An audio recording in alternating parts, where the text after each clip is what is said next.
Fala galera, meu nome é Cláudio, vou estar junto com vocês nesse momento, um prazer enorme estar com vocês e hoje a gente vai continuar falando sobre um assunto bastante importante aí dentro das ciências. A gente vai falar sobre ondas e som. A gente vai dividir essa aula em dois momentos. Esse primeiro momento a gente vai falar sobre as ondas, classificar as ondas,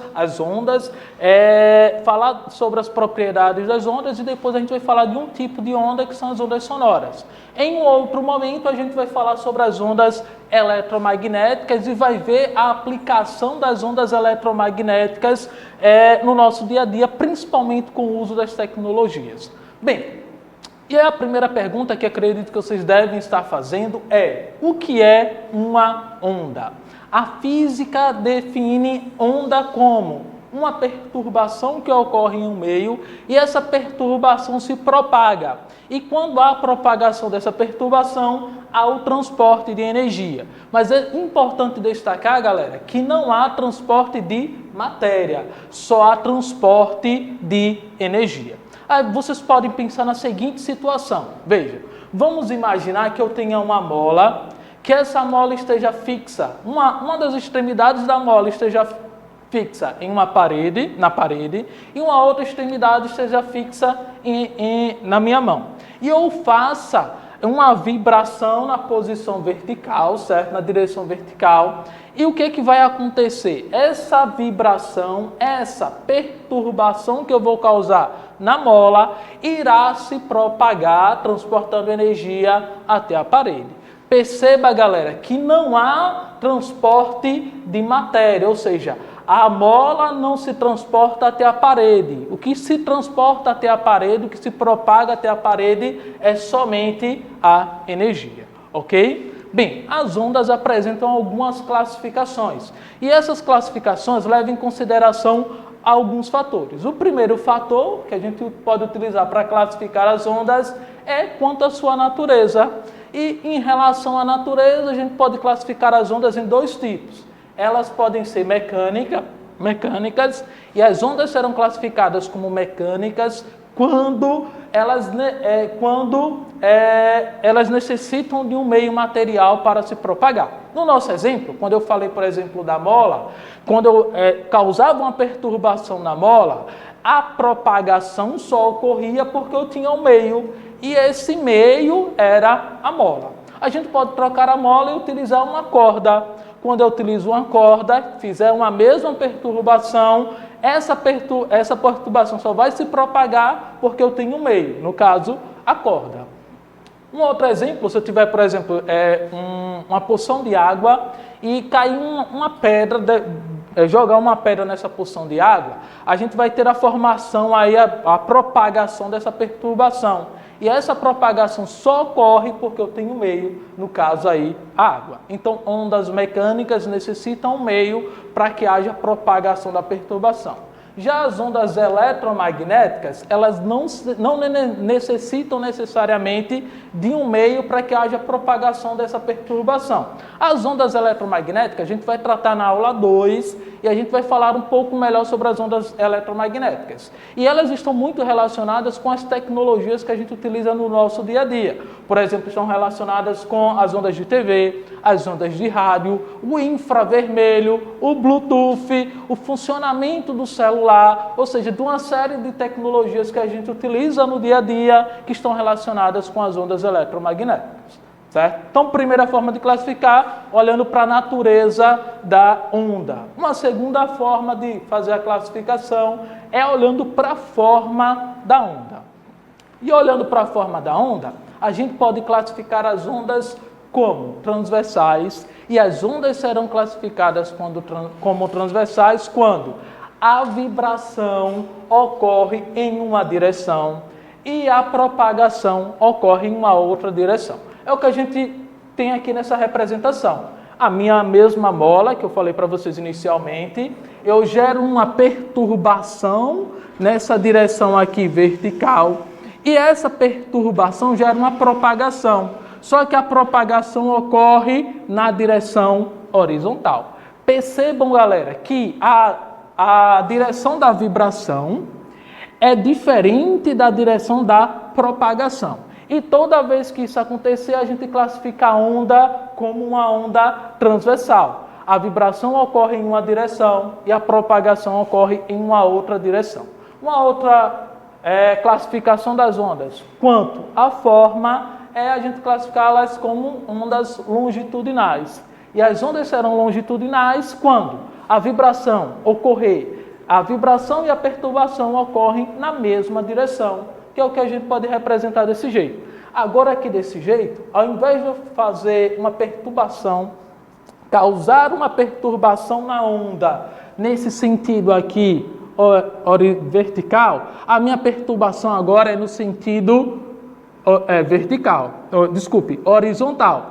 E aí perceba, ele causa essa perturbação, esticando a mola para frente e para trás, e a propagação dessa perturbação também vai ocorrer na posição horizontal, ok? Veja que vibração ocorre, a perturbação ocorre na direção horizontal e a propagação também ocorre na posição horizontal. E aí a gente tem as ondas longitudinais. Então, para classificar as ondas, a gente pode olhar quanto à natureza. Em relação à natureza, ela pode ser transversal, ela pode ser mecânica ou eletromagnética. E em relação à forma, ela pode ser transversal ou longitudinal, ok? A gente vai falar agora das propriedades das ondas. Para falar das propriedades das ondas, a gente vai utilizar essa representação aqui simplificada de uma onda. E a partir dessa representação simplificada, a gente vai falar sobre as propriedades das ondas. A primeira aí, a gente vai falar, a primeira propriedade que as ondas apresentam é o que a gente chama de crista. A crista da onda é o ponto mais alto da minha onda, ok? Uma outra propriedade é o que a gente chama de vale. E o vale, nesse caso, é o ponto mais baixo da minha onda. Bem, então a crista é o ponto mais alto da onda e o vale é o ponto mais baixo da minha onda. Uma outra propriedade que as ondas apresentam é o que a gente chama de comprimento de onda, representado aqui por essa letra grega chamada lambda. O comprimento de onda, galera, ele pode ser medido, é a distância entre duas cristas ou dois vales. Então, eu posso calcular o comprimento de onda, determinar o comprimento de onda a partir da distância entre duas cristas ou a partir da distância entre dois vales. É o que a gente tem aqui, pode representar aqui, olha, tenho essa crista e tenho essa outra crista aqui. O meu comprimento de onda vai dessa crista até essa. Ou eu posso determinar a partir de dois vales. Então, eu tenho aqui, olha, dois vales. E esse é o meu comprimento de onda, ok? Então, o comprimento de onda é a distância entre duas cristas ou dois vales. Bom, uma outra propriedade que as ondas apresentam é a amplitude. A amplitude é a distância da posição de equilíbrio até a crista ou a distância da posição de equilíbrio até o vale. E é o que a gente pode representar aqui, olha. Primeiro, a minha posição de equilíbrio, essa linha pontilhada é a posição de equilíbrio. Então, a amplitude pode ser da posição de equilíbrio até a crista, então tenho aqui a primeira amplitude, ou pode ser da posição de equilíbrio até o vale, ok? Atenção para o seguinte, quando a minha amplitude for da posição de equilíbrio até a crista, a gente vai chamar essa amplitude de amplitude máxima. Quando a minha amplitude for da posição de equilíbrio até o vale, a gente vai chamar de amplitude mínima. Uma outra propriedade que as ondas apresentam é o período. O período é o tempo de um ciclo, ou seja, é o tempo de uma oscilação. E a gente pode representar da seguinte forma. Vamos imaginar que aqui eu tenho aqui, nessa ponta aqui, nessa extremidade, eu tenho a minha mão, está segurando uma parte da minha mola, uma extremidade da mola, e a outra extremidade da mola está presa na parede. E aí eu gero somente uma propagação, uma perturbação. O período é o tempo que vai levar para que essa perturbação que eu comecei aqui chegue até a parede, ok? E a gente pode representar, olha, então o período vai ser o tempo que a propagação, a perturbação se propaga até a parede. E a unidade de período, a gente vai utilizar a unidade de segundos, baseado lá no Sistema Internacional de Unidades. Uma outra propriedade é a frequência, simbolizada pela letra F. Olha, o período é o tempo de um ciclo, ou seja, o tempo de uma perturbação que se leva aí, que é causada, nesse caso aqui, na nossa mola. Já a frequência é o número de ciclos em um determinado tempo.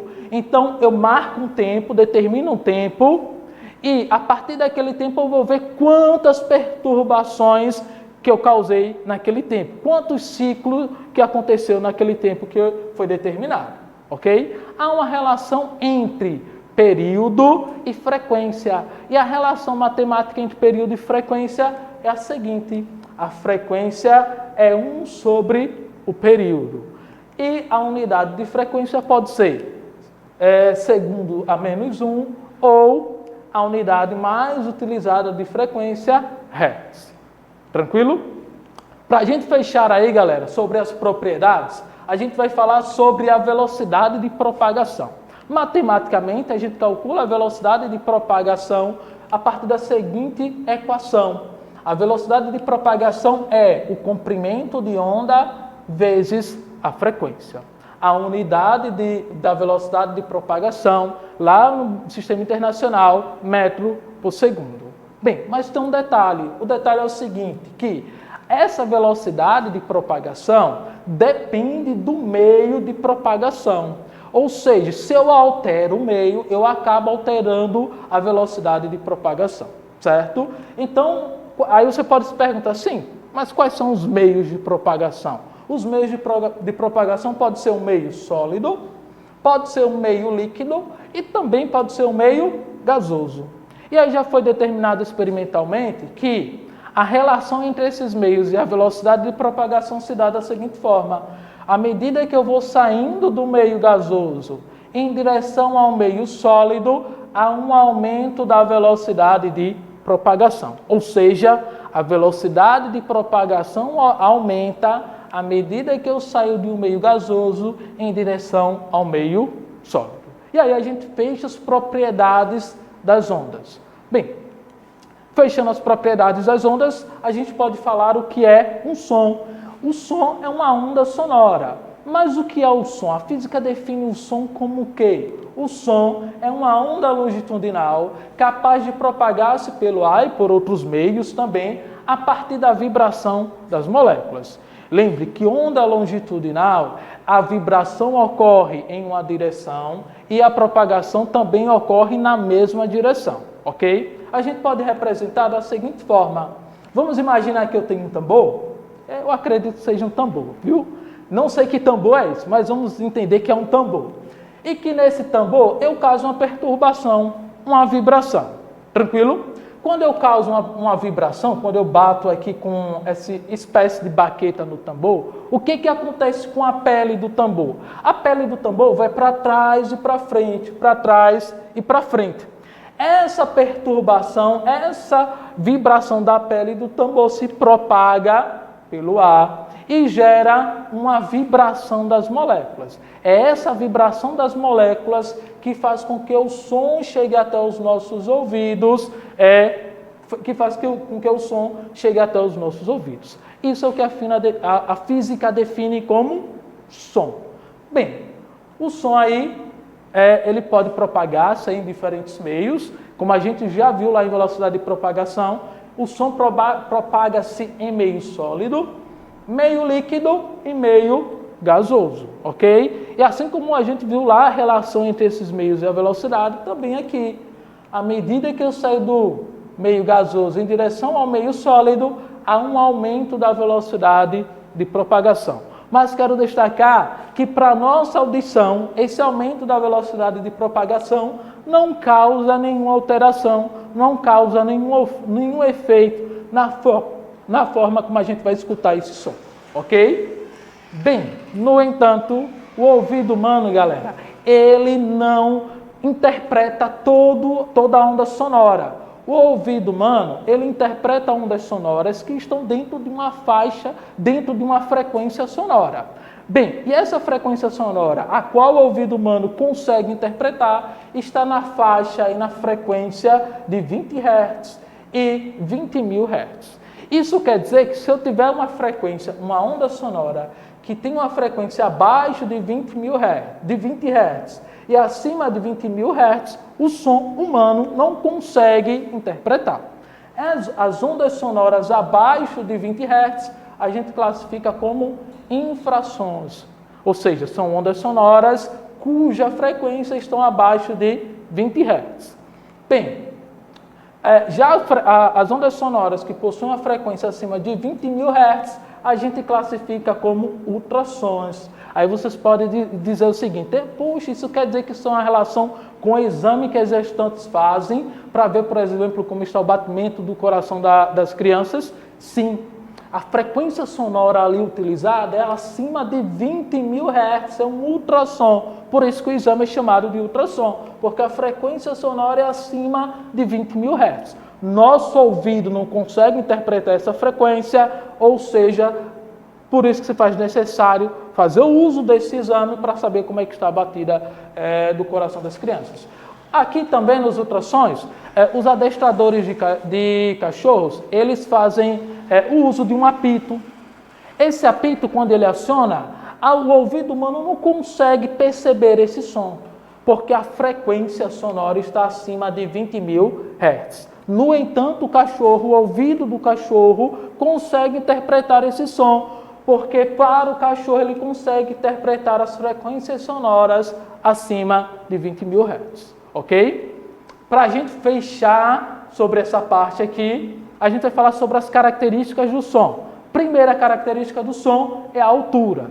E aqui, galera, vale destacar que a altura não tem nada a ver com volume.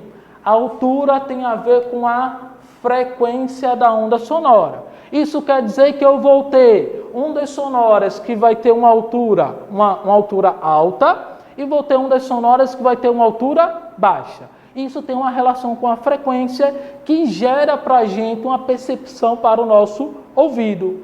Por exemplo, quando eu tiver um som alto, esse som possui uma alta frequência e o nosso ouvido percebe esse som como um som agudo.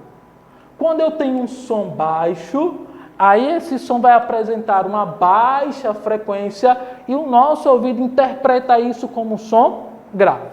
Ok? Então, a altura não tem nada a ver com o volume, como a gente faz no nosso dia a dia. No nosso dia a dia, a gente diz: fulano, baixe o som, fulano, aumente o som, mas para a física não tem essa relação. A altura tem uma relação com a frequência, isso é muito importante.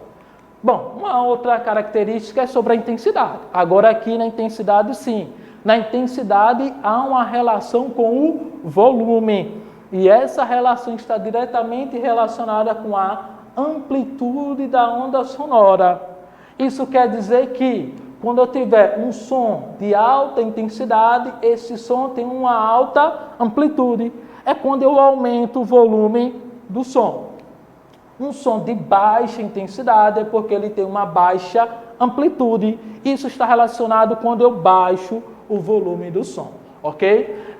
Não sei se vocês já perceberam, por exemplo, quando já vi um alto-falante, quando o som está ligado, que você tem um alto-falante, naquele alto-falante tem uma pessoa chama de a boca, que é uma parte do alto-falante que fica vibrando para trás e para frente. À medida que eu vou aumentando o som, essa vibração para trás e para frente vai aumentando. É tanto que quem já teve essa curiosidade de olhar isso, você percebe que a boca do som, do alto-falante, quando eu aumento o som, essa amplitude, esse deslocamento é maior, certo? Para a gente fechar as propriedades, a gente vai falar de timbre. Timbre, galera, é o que distingue a natureza de uma fonte.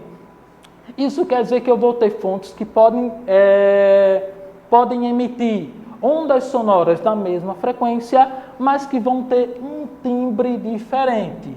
Vamos imaginar que eu tenho um teclado e eu tenha um piano, que no teclado eu emito uma onda sonora na mesma frequência do piano, certo? Que aí são as notas musicais, o dó que eu emito no teclado, um dó que eu emito lá no piano. No entanto, eu consigo perceber que o dó do teclado é diferente, tem um som diferente do dó do piano. Por quê? Porque a natureza da fonte é diferente. É o que a gente chama de timbre, ok? Bem, galera, e a gente fecha aqui o nosso assunto sobre ondas e som. Agora, a vez de vocês agora realizarem as atividades que estão lá no livro, falando sobre ondas e som. Na nossa próxima aula, a gente vai falar sobre ondas eletromagnéticas. E dentro de ondas eletromagnéticas, vamos fazer uma relação com o uso das tecnologias. Bom, foi um prazer estar com vocês. Até a próxima. Tchau, tchau.